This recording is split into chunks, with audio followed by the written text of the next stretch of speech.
So, Essen Spiel 2021 is fast approaching, and people are rightly excited, and especially for such a main event in the board game event calendar. I unfortunately won't be going this year. Never actually had a chance to go to the event so far, but I hope to go there in the near future, especially considering that being based in the UK, it's not that far away. But let's get straight into the games of interest here. So I've got 7 games that I've picked that I'm really interested in, and I'm going to take you through them. So the first one is Terrafutura. This looks like a relatively simple kind of engine building game. You use cards to build out this sort of 3x3 grid, and the cards are generating resources, converting resources, etc., etc. Lots of wooden pieces and cubes in particular, which I'm really interested in. And it just has a nice aesthetic. I don't really know how deep or thinky this will be. There's a chance that it might be a little bit too light for my taste. I'm finding increasingly that lighter games are just not really holding my interest as much as they once did. But I'm definitely curious to check this one out in a little bit more depth. Game number 2 is the Siege of Rohandar. Now, Rado's done a good overview for this, and there's obviously here a geek overview as well. A couple of reasons I'm interested in this is it's a co-op deck builder, deck upgrader game from Rainer Knizia with artwork from Andrew Bosley, very talented board game artist and beyond. And the other factor is just there's an amazing toy factor to this game. You're essentially playing a tower defense game with a deck of cards that you can upgrade. You don't sort of build out your hand as you would in lots of other deck building games. You actually upgrade the cards.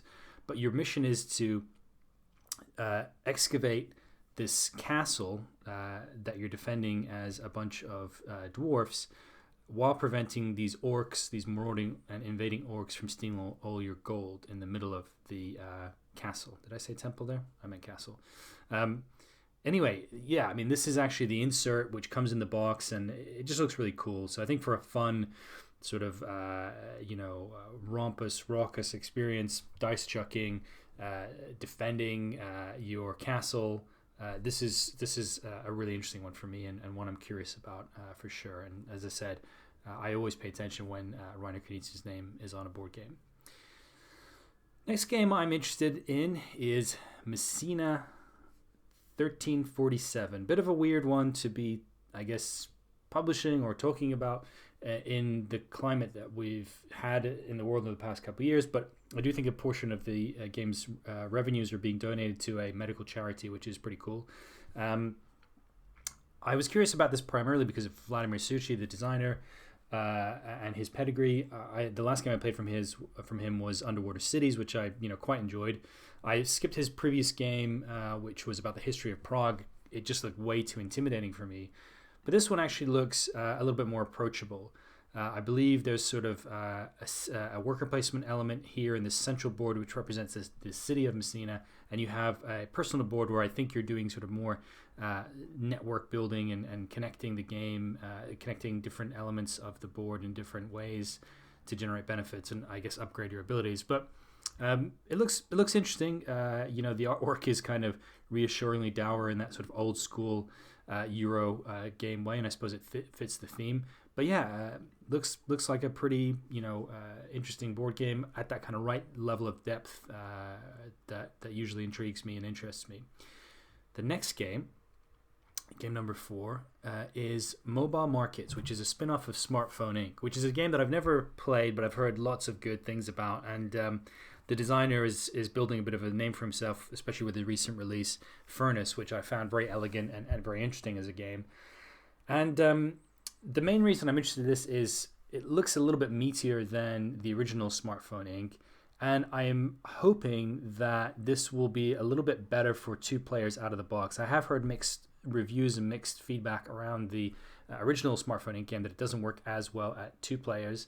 But this one, I'm just kind of getting a sense, not really based on any kind of evidence, that this is going to be perhaps a little bit better at 2.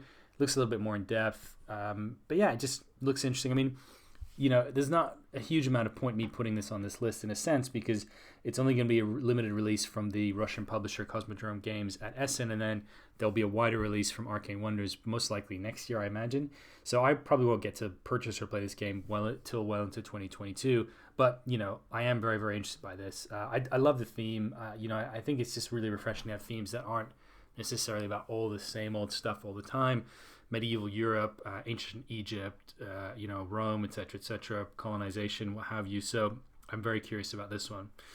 The next game, back to kind of Europe, I guess, or historical Europe, but also a little bit of an interesting historical theme. Gutenberg, which is, as you can imagine, is all about the history of the printing press.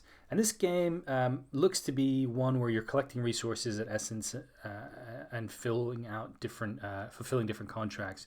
I really like the aesthetic. It's very clean, but also very vibrant at the same time. And some of the components in this game look really interesting. There's actually these little wooden blocks that you will be using in the game, I think, to fulfill contracts. Which look very cool. I don't know, if there's a special kind of edition within which those are included or not, but that looks very interesting. On your individual player boards, I think you are able to upgrade your abilities, so you're better at doing various tasks and various actions.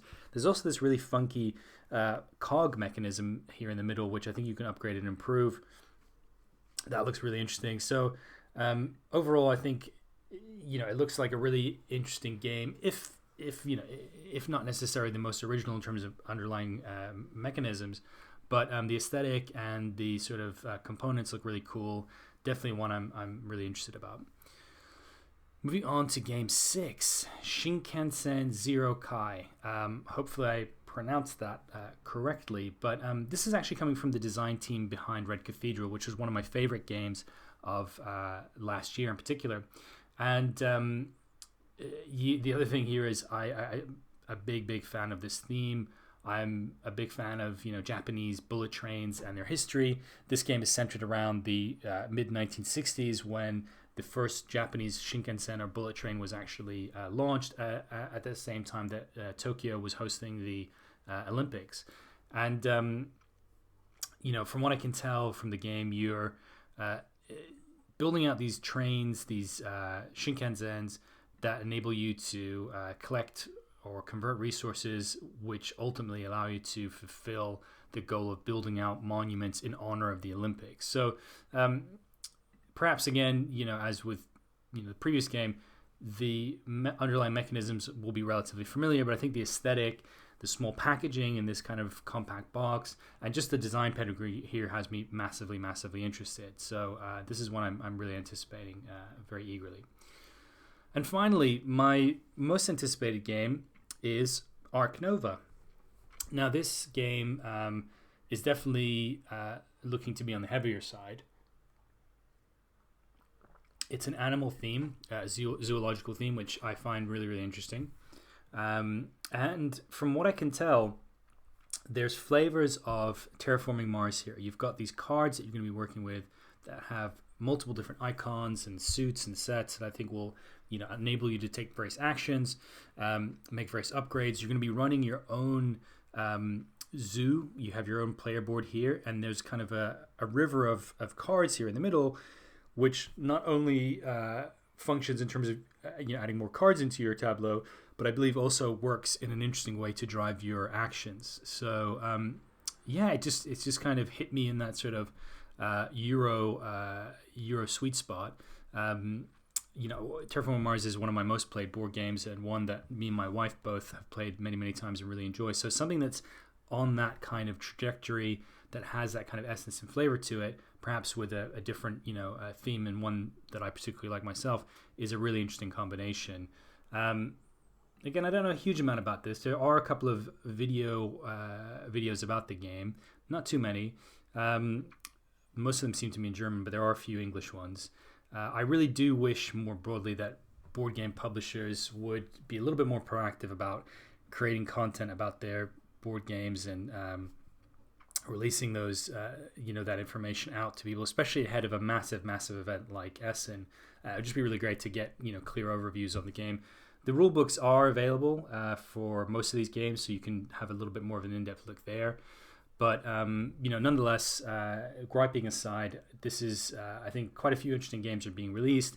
Maybe the sort of the board game publishing world is getting back in its groove after a little bit of trouble over the pandemic on multiple fronts, really. But these are 7 games that I'm massively interested in. I'd love to hear which games you're interested in particular.